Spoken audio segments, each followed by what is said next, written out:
L'Association des restaurateurs du Québec, ce sont 5 557 membres qui croient profondément en la force du regroupement.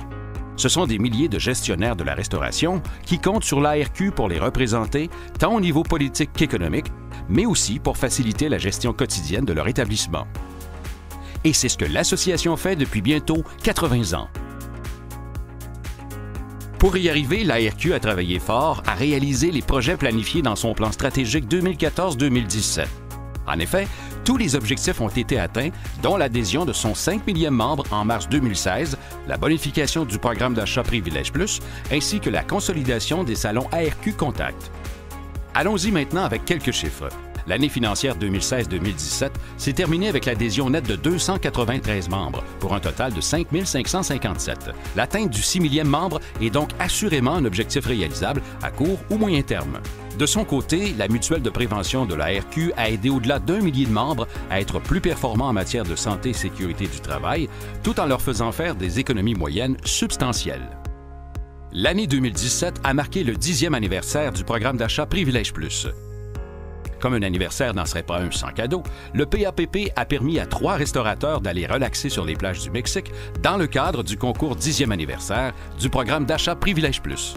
Ce 10e anniversaire marque aussi l'arrivée d'une nouvelle image plus moderne ainsi que l'augmentation des communications aux membres participants. La performance du PAPP pour l'année 2016-2017 est d'ailleurs excellente alors que ces 1993 restaurants participants ont réalisé des achats de 125 millions de dollars, leur ayant rapporté 3 millions de dollars en ristourne. L'arrivée de 4 nouveaux partenaires a assurément aidé à convaincre encore plus de restaurateurs d'y participer. Une autre étape historique a été franchie en août 2017 alors que Desjardins Entreprises, partenaire de longue date de l'ARQ, accueillait son 4 millième commerçant ARQ Desjardins. Ces 4 000 membres auront effectué au cours de l'année financière 2016-2017 un volume de transactions record de 3,8 milliards de dollars. L'une des missions primordiales de l'ARQ est d'informer ses membres sur des sujets variés. À cet effet, elle n'a pas lésiné sur les moyens pour rejoindre ses membres. Qu'on pense à l'ARQ Info Magazine, à l'ARQ Info Express maintenant bimensuel et à l'ARQ Info Stats. Une toute nouvelle trousse média a également été créée pour faire mieux connaître ses publications aux annonceurs. En ce qui a trait à la création de l'espace membre du site Internet, les objectifs fixés ont été atteints. Le projet est en cours de finalisation et son grand déploiement est prévu pour le premier trimestre de 2018. Faire profiter ses membres d'importantes économies sur les produits et services étant l'un des mandats de l'ARQ, elle ne pourrait le faire cependant sans la précieuse collaboration de nombreux partenaires. Aujourd'hui, ce sont 30 d'entre eux qui sont là pour répondre aux besoins des membres de l'association. D'autres pourparlers ont lieu présentement et devraient être annonciateurs de bonnes nouvelles pour l'avenir.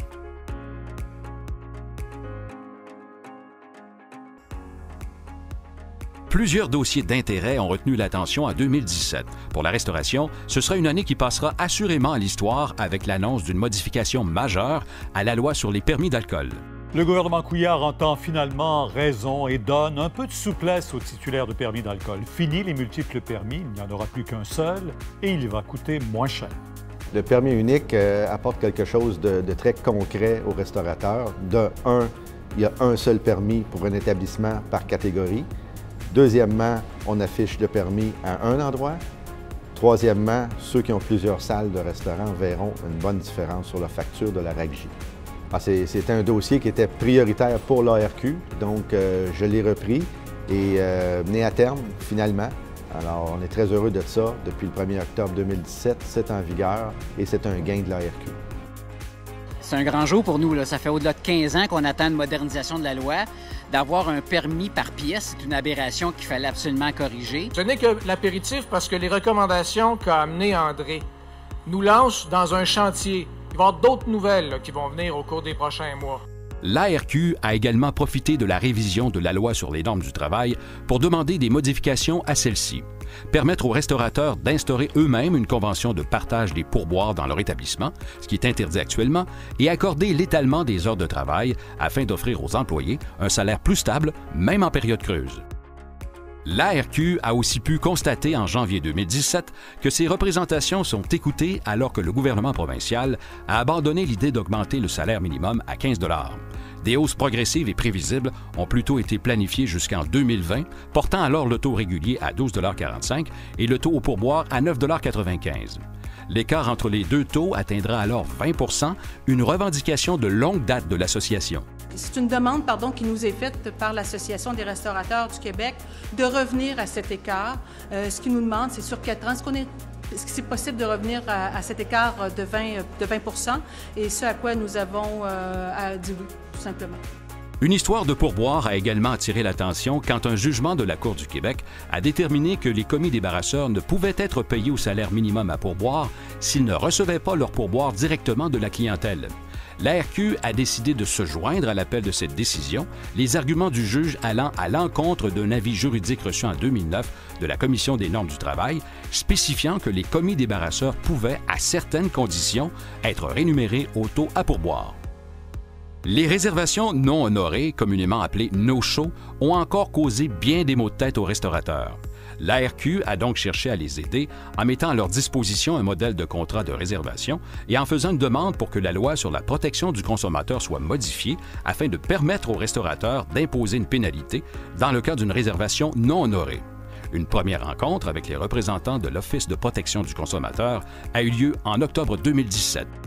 De retour dans l'actualité, la proposition de criminaliser la conduite d'un véhicule automobile avec un taux d'alcoolémie se situant entre 0,05 et 0,08, faite par le gouvernement fédéral cette fois, a fait couler beaucoup d'encre. L'ARQ a réagi rapidement en s'opposant une fois de plus à cette baisse.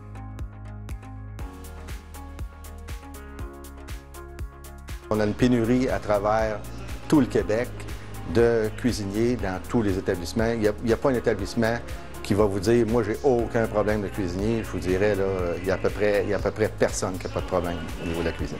Anticipant cette situation, l'ARQ a créé il y a 2 ans le Comité Ressources humaines dont la mission est de trouver des solutions à ce problème grandissant. Soutenu par la Fondation ARQ, des projets ont d'ailleurs déjà été développés dans cette optique. Tout d'abord, un projet pilote visant l'embauche d'immigrants pour leur offrir une formation d'apprentis cuisiniers en restaurant a été mis sur pied en 2016 à Québec. C'est pas toujours facile pour les immigrants de s'intégrer, de trouver un emploi. Alors, il y a des restaurants de Québec qui manquent de main-d'œuvre et qui ont mis sur pied un projet pilote. On leur offre une formation d'apprenti-chef. Initié par l'ARQ et financé par la Commission des partenaires du marché du travail, ce projet a été fait en collaboration avec le Conseil québécois des ressources humaines en tourisme et le Regroupement québécois des organismes pour le développement de l'employabilité. Une première cohorte de finissants a reçu une attestation de participation au printemps 2017 et une deuxième a débuté sa formation à l'automne 2017. L'objectif ultime de ce projet serait de l'étendre à la grandeur du Québec. Une enquête réalisée auprès de 1000 travailleurs et travailleuses de la restauration afin de connaître leur opinion quant à leur profession et pratiques en ressources humaines en vigueur dans l'industrie a aussi été menée.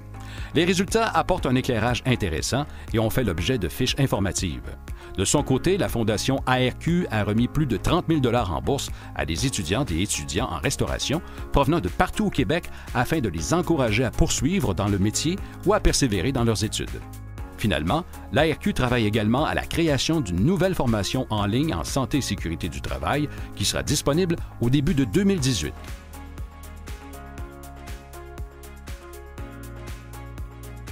L'ARQ jugeait qu'il était très important d'accroître sa présence en région avec ses salons ARQ Contact. Afin de les rendre encore plus attrayants, ils ont été bonifiés tant au niveau du nombre d'exposants que du nombre de régions visitées annuellement. La régionalisation était un de mes chevals de bataille principaux. En fait, la régionalisation nous permet d'entrer vraiment en contact avec le membre, peu importe la région du Québec. On en visite 4 par année et c'est un succès sur toute la ligne. Donc, notre membre qu'on ne voyait jamais de Rouyn-Noranda ou de Sept-Îles, on est allé les voir. Puis le contact a été vraiment fantastique au niveau de l'ARQ. La rencontre annuelle de l'ARQ a aussi pris un nouveau virage l'an dernier avec une image renouvelée, un nouveau nom, soit le rendez-vous annuel, et une formule plus divertissante et informative. L'événement a connu un beau succès et la présence de M. Bernard Boutboul, sommité international en marketing, a été des plus appréciées. Regardons maintenant vers le futur. Un anniversaire important sera bientôt célébré. Le 6 juin 2018, l'ARQ fêtera ses 80 années d'existence. Le secret de sa longévité? Un conseil d'administration solide, une permanence dédiée, des partenaires de qualité, mais aussi des milliers de restauratrices et restaurateurs qui ont cru et croient encore en la pertinence d'une association qui leur est dédiée. Le plan triennal 2017-2020 annonce de son côté de grands objectifs à réaliser tels la refonte du système de gestion de la base de données qui permettra la création de l'espace membre et les transactions en ligne, la bonification du programme d'achat Privilège Plus et des salons ARQ Contact, l'ajout de services et avantages aux membres, la priorisation du dossier des ressources humaines et finalement, le renforcement de son rôle d'interlocutrice auprès des décideurs politiques. L'ARQ, fier de représenter ses 5 557 membres.